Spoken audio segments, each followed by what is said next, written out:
are connected to Sportsnet Central, presented by Sloan Toyota. Hello and welcome to Sportsnet Central. I'm Kylan Watson. It's a good thing Gabe Kepler, to borrow a saying from the movie Another Cinderella Story, never let the fear of Reese Hoskins' continued struggles keep him from playing in a pivotal game. After talking with Hoskins before the game, Kepler put his trust in his hitter, which proved to be a wise decision for the Phillies. We head to Citizens Bank Park for the rubber match against the Pirates, where former Eagles long snapper and magician John Dorenbos threw out the first pitch. Some people go with the normal pitch from the mound, but not Dorenbos. He decides to snap it, and you gotta love the magic that happens right there. Very first batter of the game, Kevin Newman, with a rocket right back at Vince Velasquez, who somehow catches it with the assist of a bobble. Check it out again. Velasquez proving he's an all-around athlete. Bottom second, no score, Reese Hoskins. Hitters got to keep on swinging. That's a slump buster to right center. It's off the top of the wall. Hoskins gets a triple, his fifth triple of the season. Cesar Hernandez then drove him in with a single to give the Phils a 1-0 lead. Later in the inning, Adam Hazley hits a double to right. Hernandez scores.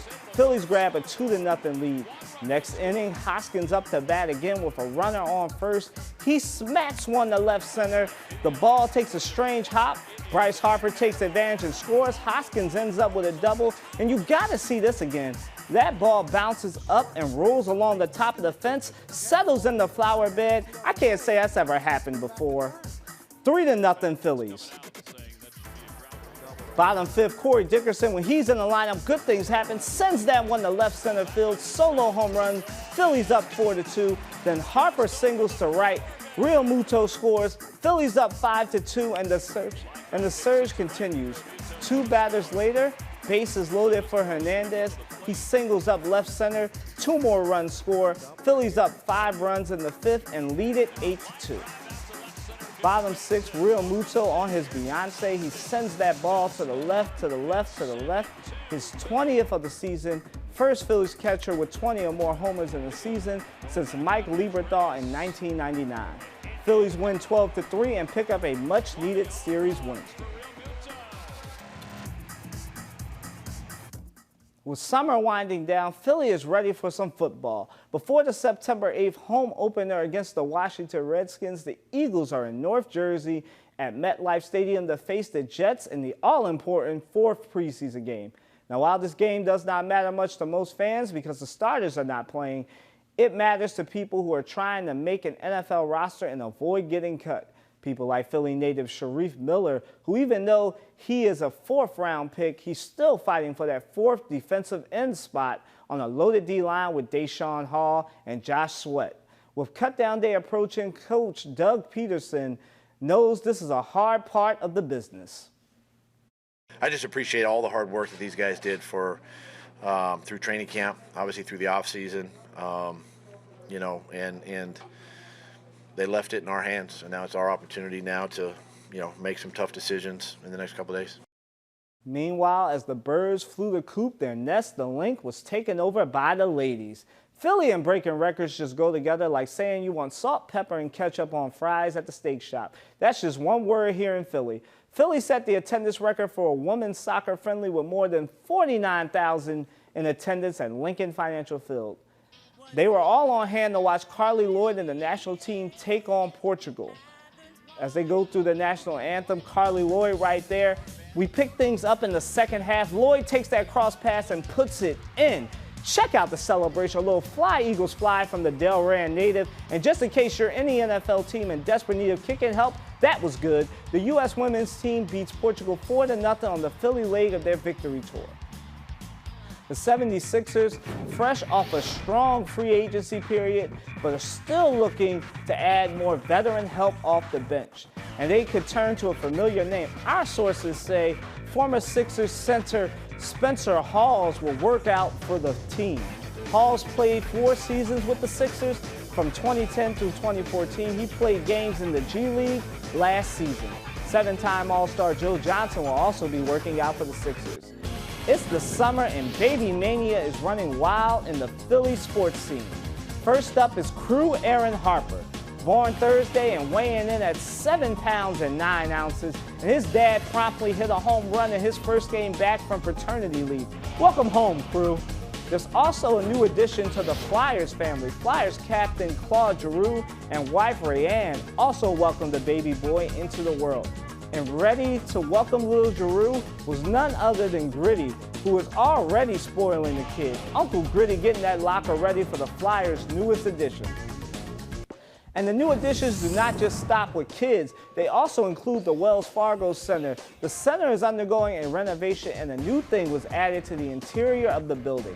That would be the first 4K kinetic scoreboard in the country. Take a look at it right here. The new board is able to change its appearance based on the needs of the game, concert, or whatever else is going on in the center. So fans can look forward to seeing that at a Sixers or Flyers game in the fall. That does it for tonight's edition of Sportsnet Central. I'm Kylan Watson. Have a great night and weekend, Philadelphia.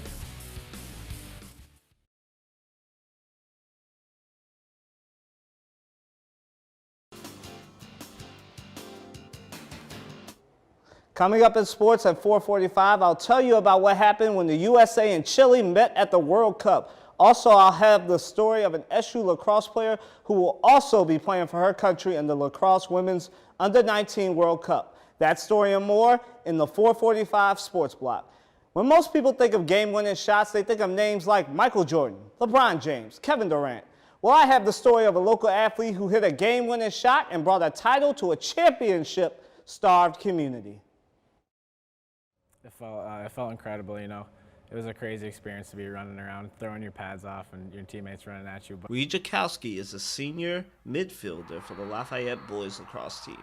His biggest goal of the season helped the Lancers win their first title in 14 years. Jakowski is a team captain for the team. Before the playoffs started, he and the other team captains held a meeting. Those meetings helped the team come together. Before sectionals, we had a couple of them, and the guys just really bought in. And I think after we won our first game against Tully and then we knocked off Skinny Atlas, our practices were a lot different. We weren't walking around, and everyone was practicing as hard as they could. And after that, you know, our team just really took off. Jakowski has had a big impact on this team. He scored 52 goals and has 30 assists this year.